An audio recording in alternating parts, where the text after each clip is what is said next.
Messieurs, dames, la société, dans la vidéo, pour regarder là, ou pour comprendre bien, Michael Lito pour le faire comprendre bien, qui ça vraiment qui a passé en République dominicaine avec Haïtiens, avec nouvelles mesures que le président Luis Abinadel lui-même lui prend pour protéger le pays contre vague immigration illégale des Haïtiens, et spécialement en République dominicaine.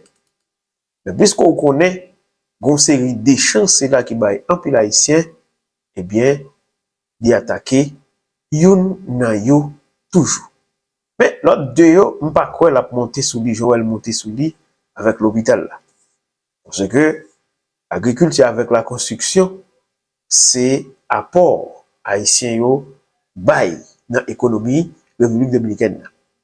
Mais l'hôpital yo, maternité yo, et spécialement, c'est consommer haïtien yo même y a le consommer pressuposto que le gouvernement dominicain mette en place ou bien gagner pour que yo capable de soin avec dominicain.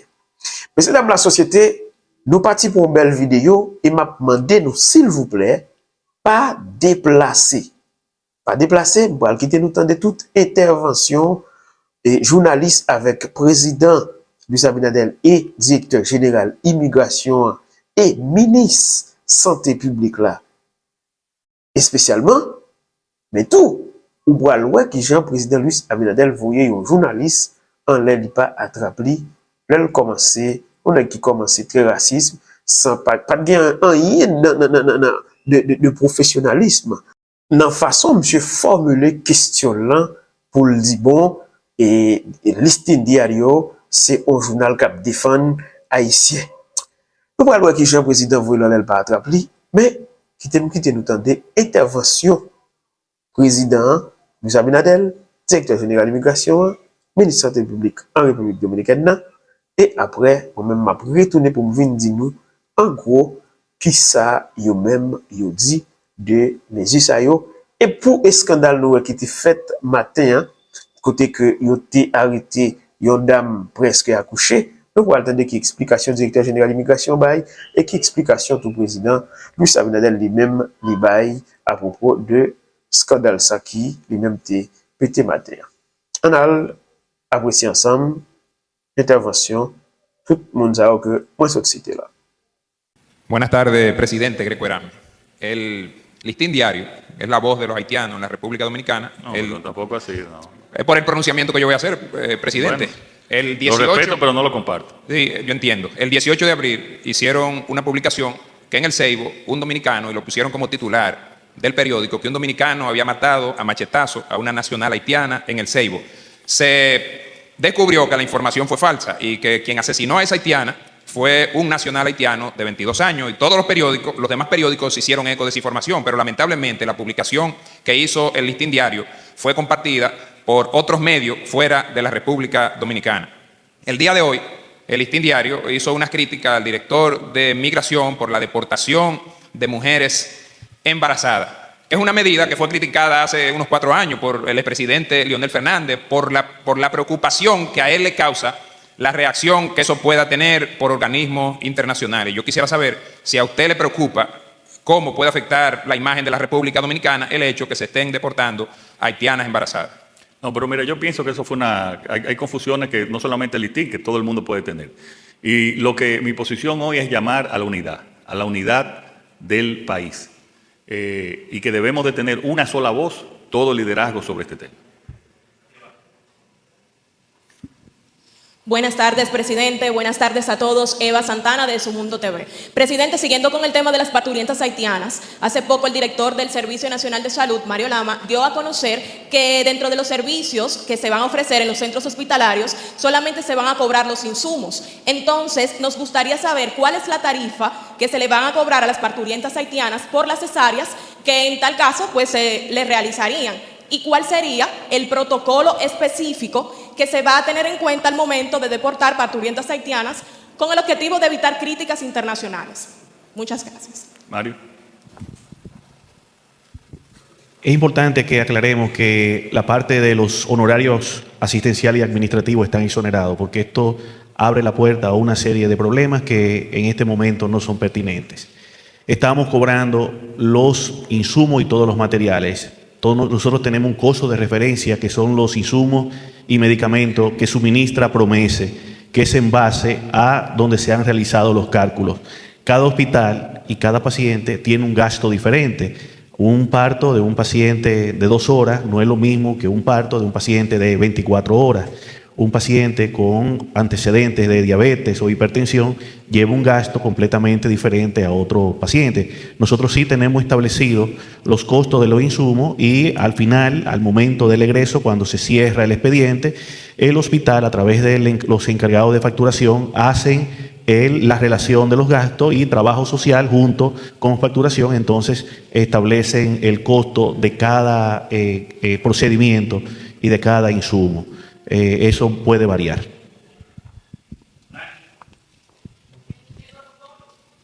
El protocolo, perdón, ¿puedo hacer la otra pregunta? Digo, esa pregunta del protocolo exactamente, para que te pueda responder exactamente. Sí, mi pregunta era, ¿cuál es el protocolo específico que se va a tomar en cuenta al momento de deportar parturientas haitianas? Porque hace poco dieron a conocer que una de las parturientas haitianas se complicó y no pudo ser llevada a los centros de acogida.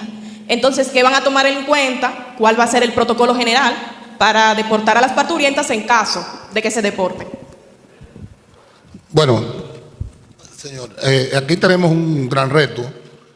Estamos comenzando. Inicialmente haremos operativos de recolección, pasar por el proceso de biometría y verificar cuál sería el punto fronterizo más práctico para el retorno de esa parturienta a su territorio. Ahora bien, esto es un proceso que vamos a ir llevando, vamos a ir perfeccionando en la medida que se va evolucionando con el tiempo. Y esa es hasta ahora lo que nosotros hemos determinado y hemos acordado. Pero el protocolo está escrito, hay un protocolo escrito, ¿verdad? Sí, señor. Sí, señor presidente. Hay un protocolo que establece todo el flujograma en cada caso. Sí. Está completamente practicado con los directores de hospitales. Y es importante señalar que entra en la participación de los encargados migratorios cuando ya el paciente está en condición estable, cuando ya hay un egreso. Todo paciente que llega con un caso inminente, con un caso que amerite la prestación de servicio dentro de la emergencia o dentro del recinto hospitalario está garantizado hasta el egreso, hasta que su condición de salud les retorna, y es cuando el encargado de seguridad del hospital se pone en contacto con el encargado migratorio para iniciar el protocolo. Sí. Buenas tardes, señor presidente. Franklin Guerrero, DN Digital. En las últimas semanas ha sido muy notorio en las notas informativas que suministra Migración y el Ejército de la República Dominicana como parte de las estrategias de apresamiento de los indocumentados, los que negocian su llegada a la República Dominicana. La reincidencia de personas que escapan a la persecución de las autoridades en la frontera y la repetición de los nombres que de nuevo vuelven y reinciden sin que la reincidencia para el Ministerio Público sea importante. Y por otra parte, la cantidad de vehículos que observamos en la fotografía que anexan a las notas informativas, de vehículos de alto precio, de 4 y 5 millones de pesos, utilizados para dar viajes a la frontera, a la parte limítrofe, y traer 20, 25, 30 o 40. La sugerencia pudiese ser que esos vehículos que son apresados en flagrancia con documentos del Ministerio Público que declara y testifica que ha sido así, que esos vehículos sean subastados regularmente cada 2 meses o cada 3 meses, para ver si es verdad que son retenidos para la definitiva, o si no, si se está produciendo alguna situación en la que esos vehículos vuelven y reinciden en seguir trayendo gente, o nuevos vehículos de alto precio de 4 y 5 millones de pesos que vemos en la fotografía de igual manera, Toyota Runner, principalmente Honda Accord, todos los carros caros están en la frontera transportando gente de la frontera para la capital o a la provincia cercana. Vicealmirante, sobre el tema de los vehículos incautados. Nosotros ahora mismo hay 2 mecanismos. Cuando hay un sometimiento a la acción de la justicia, se presenta como cuerpo del delito. Cuando no hay un sometimiento porque la persona responsable del vehículo ha emprendido la huida, no ha sido capturada, entonces esos vehículos se retienen en la Dirección General de Migración, ya sea en uno de los centros de acogida que tenemos. En base a eso, cuando las personas se presentan, se coloca una multa y esa multa es pagada. Pero ¿qué ha sucedido? Nosotros estamos llevando a cabo investigaciones porque a raíz de todo este complejo problema han surgido una serie de empresas Rencar que son las que se dedican a alquilar una gran parte de los vehículos que son utilizados para estos fines. Nosotros, en coordinación con el J2 del Ministerio de Defensa y la Dirección de Inteligencia y Migración, tenemos una investigación en curso. Y hemos identificado Rencar en algunos lugares de 2 vehículos. Y eso ha estado en manos de algunos investigadores. Eso también lo hemos conversado con la magistrada Jenny Berenice Reynoso y con la magistrada Bejarán también, que es la de trata y tráfico de personas. Y doy la información, salvo que era una información clasificada, para que la gente entienda el nivel de esfuerzo que se está haciendo aquí para contrarrestar ese ilícito de la migración irregular. Y es una línea que hemos nosotros asumido bajo la directriz de nuestro presidente y no vamos a descansar hasta que no logremos realmente convicciones que duelan y que sienten un ejemplo a todos esos malhechores que se dedican a ese tipo de actividades. Pero quiero añadir, Franklin, que en las leyes que depositamos hace 2 semanas están esos ilícitos que no se contempla ahora, y yo lo mencioné en la parte de cómplice, de complicidad. O sea, eso está en el proyecto de ley que llevamos al Congreso. O sea, si aprobamos ese proyecto de ley, vamos a poder, esos cómplices que se pueden ir y que supuestamente no saben nada, pudiésemos apresarlo y tener una justicia más eficiente. Señores, muchas gracias. Messieurs, dames, la société, sans vie retourner, m'a rentré dans le moment posé. Moi-même, ça qui est important pour moi, c'est le dossier haïtien qui est en République dominicaine, sous qui gens pourraient fonctionner avec nouveau plan ça qui ont gagné pour arrêter haïtiens haïtiennes qui allaient visiter l'hôpital public en République dominicaine. Messieurs, dames, la société, m'a commencé avec journaliste ça, qui lui-même a monté sous récif en pensant que le président Luis Abinadel pourra le courir, le dit, bien le traité journal listing diario de un journal pro-haïtien, un journal qui défend haïtien, et pour peut-être une information que le débat, tout ça, mais le problème non, c'était pour dame haïtienne ça nous qui viral matin, hein? C'était un journaliste qui est Nicole qui travaille pour listing diario qui était filmé et événement dans maternité ça qui voulait listing diario publié ces nouvelles ces journal qu'a fait. Eh bien nous t'avons joindre directeur général immigration qui t'a tenté démentir information hein, de qualifier de vidéo qui là ou bien une vidéo qui est ancienne, une vidéo qui là longtemps parce que il dit là essayé et on dit que bus jaune ça yo pas en fonction depuis longtemps. M'a dit directeur général de l'immigration oui, bus jaune ça yo dans quelques zones dans la République dominicaine yo toujours utilisé pour transporter monde qui sans papier. Mais c'est même la société tout de suite après ça. Directeur général immigration li a mené investigation par et les joignent que c'est vérité. Donc, puisque c'est vérité, l'obliger la tête li parce que c'est vrai, il a cherché déporter moun, il a cherché réduire quantité haïtienne qui qu'on a le prendre soin dans l'hôpital public, spécialement dans la maternité, mais il a veillé tout pour que l'international pas fixer projecteur sur yo et que pour yo al descendre dans quantité et dans niveau pour yo arriver là, si yo a bay on traitement qui inhumain avec moun qui enceinte pour l'accoucher et puis la ka du pour yo qui ça a fait selon sa directeur général immigration dit jusqu'à ce que ce dame ça t'a vinn démentir yo fait agent immigration descend avec dame dans bus là et mener l'hôpital là Et dans le moment côté, yo a record vidéo ça, selon sa directeur général l'immigration a dit, dame nan dans l'hôpital là, la prend soin, et lorsque il fin prend soin, yo pral payer, ça pour yo payer. Avant d'arriver dans quantité comme moun yo pral payer l'hôpital pour genre de service. Gagne l'autre journaliste ça, qui posait question pour demander que, bon, est-ce que gagne un protocole? Est-ce que gagne un mécanisme dans le moment où nous pourrons déporter patriotes haïtiennes, alors femmes haïtiennes enceintes, parce que pour ça qui passe ce matin, yo déjà connaît yeux international capable de fixer sur yo et qui pas bon pour image pays. Alors, journaliste a demandé président qui j'ai yo pensé entreprendre en disant de déportation ça yo pour yo pas râler mauvaise image pour République dominicaine. Tendez bien, messieurs, dames, la société.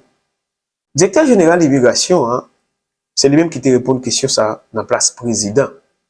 Et il dit qu'il y a un protocole qui est déjà établi et que yo même yo pas bail là dans la vidéo sauvegardée là. Qui je ça fait? Bien qui je ça pour le fait?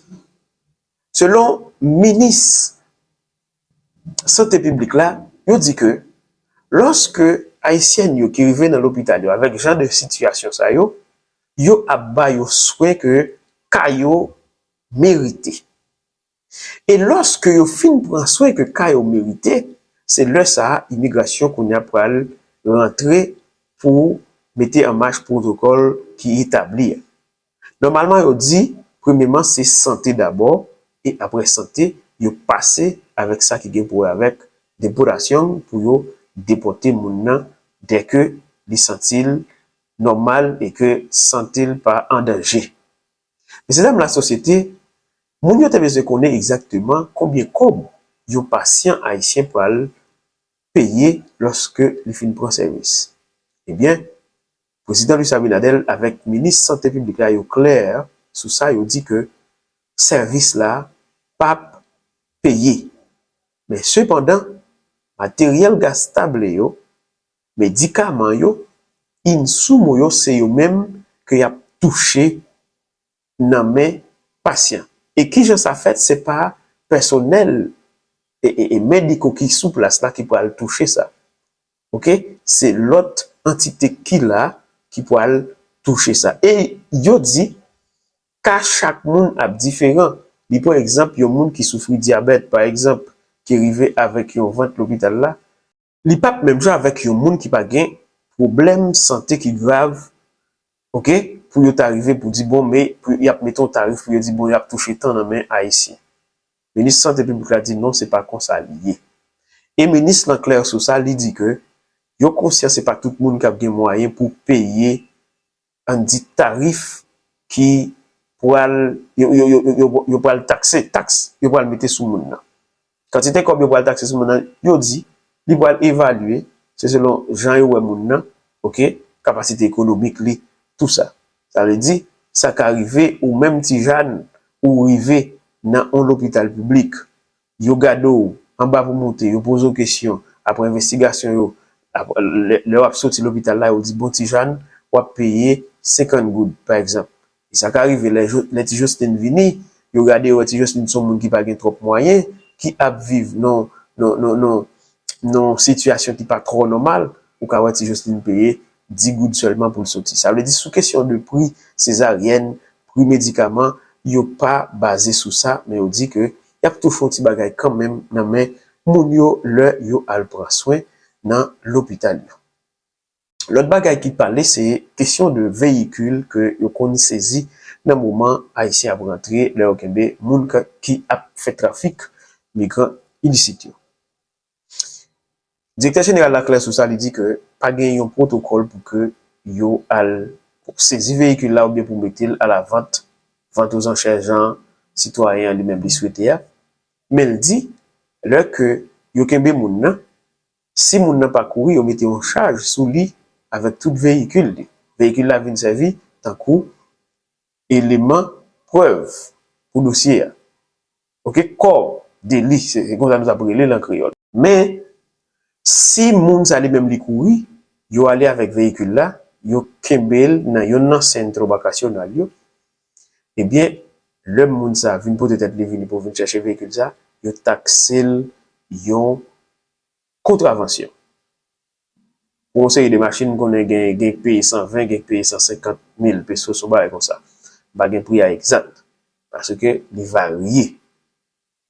Mais n'a chita sous dossier mesdames haïtiennes nous yo qui l'hôpital qui allé dans l'hôpital maternité, haïtien qui compte des petits problèmes de santé qui viennent dans emergency l'hôpital public yo.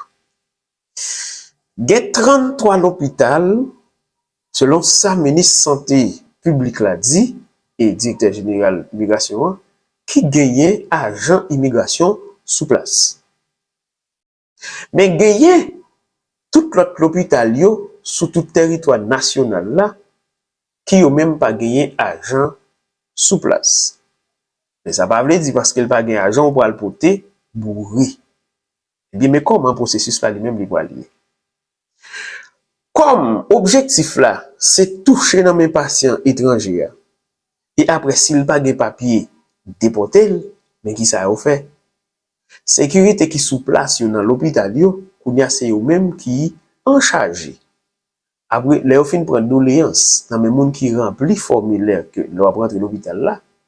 C'est eux-mêmes qui en charge pour bail immigration connaissance de cause qui a déroulé.